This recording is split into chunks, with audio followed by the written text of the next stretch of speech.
When it comes to looter shooters, it's the small details that make the biggest difference. Hey there friends, it's Livid, back for another Outriders video. And today we're diving in and breaking down everything you need to know about status effects and resistance.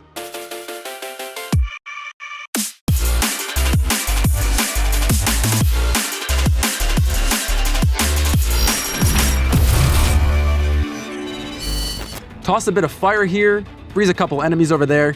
Players spam their abilities whenever they're off cooldown. And any of us that actively play this game know it's a blast.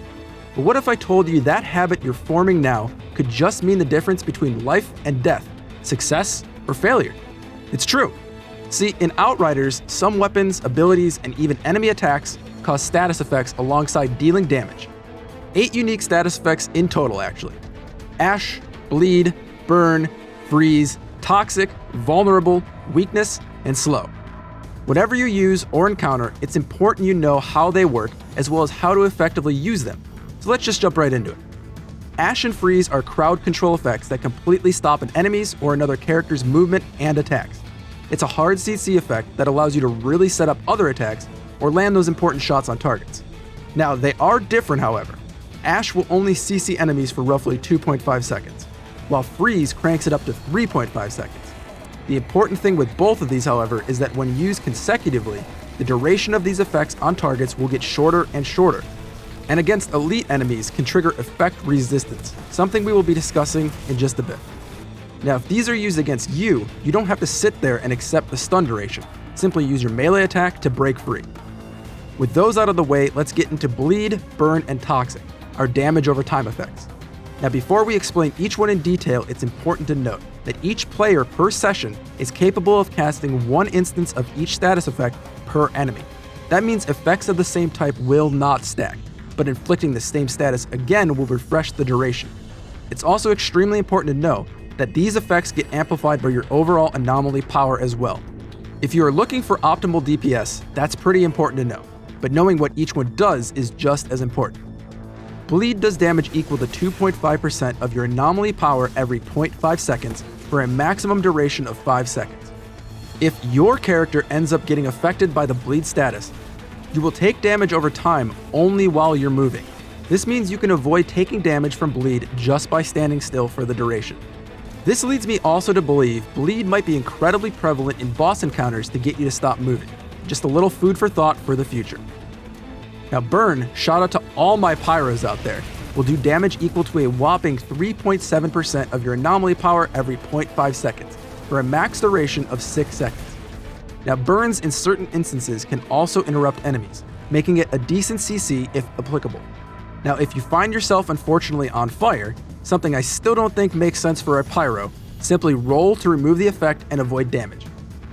The last one, Toxic, does damage equal to 3.5% of your anomaly power every 0.5 seconds for a duration of 6 seconds.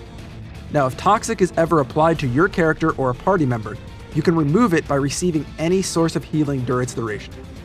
Now that's all for the damage over time effects, so let's switch over to the other ones by highlighting Slow first, something all tricksters should be aware of by now.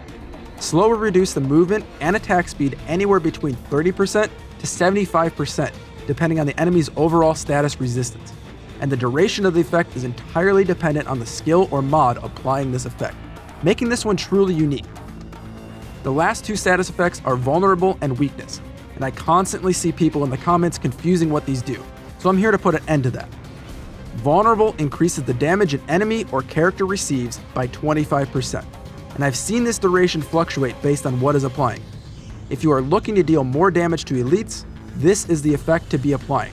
I'd even go so far as to say for high tier content, it's a must. Weakness, on the other hand, is meant for survivability.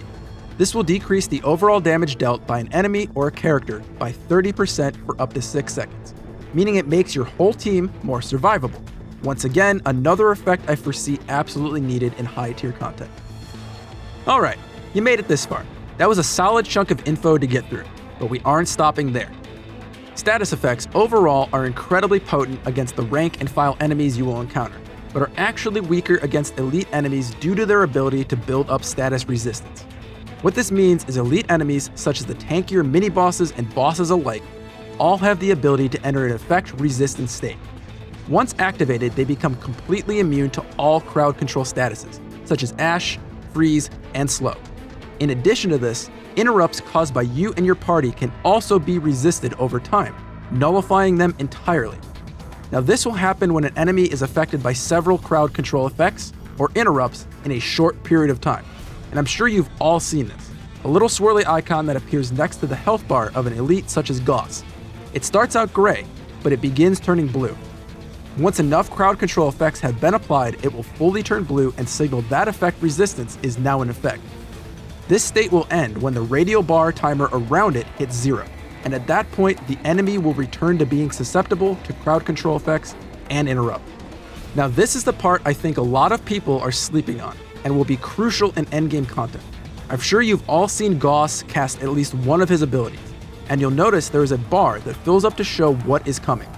In the future, if there's a particularly nasty ability, maybe even one that one-shots your party or revives enemies on the field, and you've made the boss resistant, well, for a lack of better phrase, your team is shit out of luck. You're going to need to watch what abilities and mods you spam on an enemy to make sure you can still interrupt them at key moments.